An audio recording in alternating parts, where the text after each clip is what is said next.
Yo! What's up? Samahan nyo nga akong tapusin itong komisyon ko guys na sobrang tagal na talaga. At sa sobrang busy nga ay ngayon lang ako makakapag-drawing uli. So sa video ngayon ay mag-voice over muna ako. Sagdais ako si Yaw ninyo. So ito na pala yung nasimulan ko guys no. So without further ado, let's get started bro. So una ihanda muna natin yung mga sundalo natin. So ito yung palagi kong ginagamit ang Super Soft ng Faber-Castell. So sa brush naman ay gumagamit ako ng round brush ni Vinart. So kung kilala nyo siya guys, siya yung palaging kong pinanood noon. Magamit din tayo ng mga maliliit na brush guys no, pang details. Sa graphite naman ay itong Staedtler Mars Lomograph. Gumagamit din ako nito guys no, pang details lang din. Isang blending stop na isang dekada nang ginagamit. Isang pandak na pencil eraser. At syempre ang pinaka-importante ang Mono Zero Eraser. Tissue para pang-blend at pang-trapu. At syempre yung mga powder natin. Yung charcoal powder at yung graphite powder. Alright. So ang drawings na ito ay meron naman talagang video na guys no, nung simula pa talaga. Kaso sa sobrang tanga ko ay na-delete ko ngayon lahat. Ito na lang yung natira. At ito naman yung panibago. So nagsimula nga ako dito sa tenga. So kung mapapansin nyo nga, so medyo detalyado nga itong i-drawing natin ngayon. So pag nagdo-drawing tayo ng ganito kadetalyado ay kailangan talaga natin ng mataas na pasensya. So una is nag-apply muna tayo ng base tone dyan guys no. Dahil naka-highlight kasi yung kanyang buhok. At ang ginagamit ko nga dito guys ay ang Mono Zero Eraser. So sa mga baguhan, mas maganda po ang Mono Zero Eraser nga ginagamit nyo sa mga buhok o ano pa dyan. Dahil pag ginupitan natin guys ay mas maganda kasi yung gilid nito medyo sharp nga siya. Unlike dito sa pencil eraser na medyo mataba nga siya. So mas maganda nga siya sa mga maliit na details pero hindi talaga siya ganun sa buhok. So lahat ng sinasabi ko guys is base lang din sa natutunan ko. Baka magalit kayo. I-comment nyo lang kung meron kayong ibang suggestion. So kumuha nga tayo ng charcoal powder at pinahid nga natin doon sa in-highlight natin kanina. So ginawa talaga natin yan dahil meron kasing ibang strand ng buhok guys kung titingnan nyo na hindi talaga siya completely white talaga. Kaya ginawa natin yan at nag-apply nga tayo ng kunting dark dito guys. So ang drawings na ito guys ay nagkakahalaga ng 2,000. Alam ko maliit lang talaga ang 2K sa ibang artist dahil sa iba nagkakahalaga ng 5K to 10K or maybe more. Depende na yan sa kanila.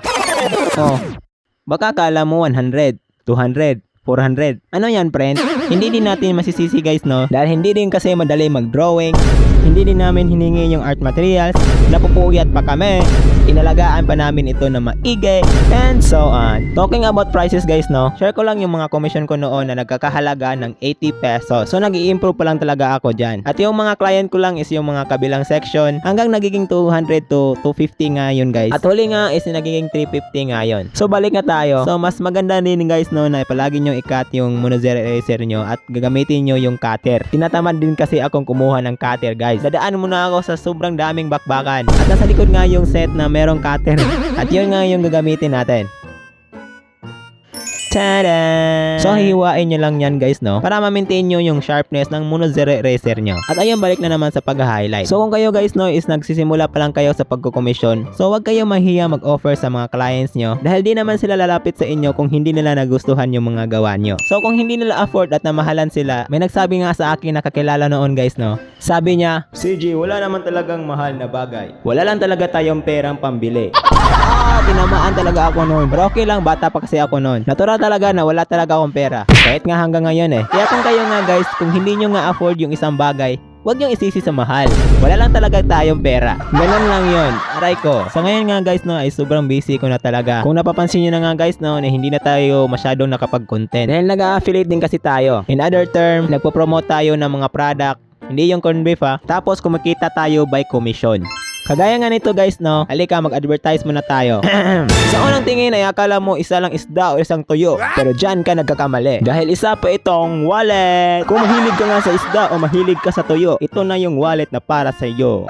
So ito na nga guys no, nag-highlight na nga tayo sa kabilang buhok. About sa video tutorial sa ballpoint pen. So i-upload pa natin yon sa YouTube channel natin. Paki-subscribe naman dyan. So maraming salamat pala sa nagpa-commission natin. So si auntie ko po yan na nasa kabilang bansa. So kung uuwi ka nga auntie, baka naman. So natapos ka nga ito kaumagahan na. Kaya puyat na puyat yung mukha ko. So marami palang nagme-message sa akin na magpa-komisyon. So hindi po ako tumatanggap ng komisyon talaga guys. Lalong-lalo na sa mga malayo. Dahil dito kasi sa lugar namin is wala kasing express. Nasa kabilang lungsod sobrang layo. So ayun, lilinisan na nga natin. Dahil a-applyan natin ng fixative spray para tatagal yung relasyon nyo. Ganyan namin pinapahalagahan yung mga drawings namin guys. Hindi lang po yan drawing lang. At ayun na nga, maraming salamat sa panonood. I hope masarap yung ulam nyo and God bless you all.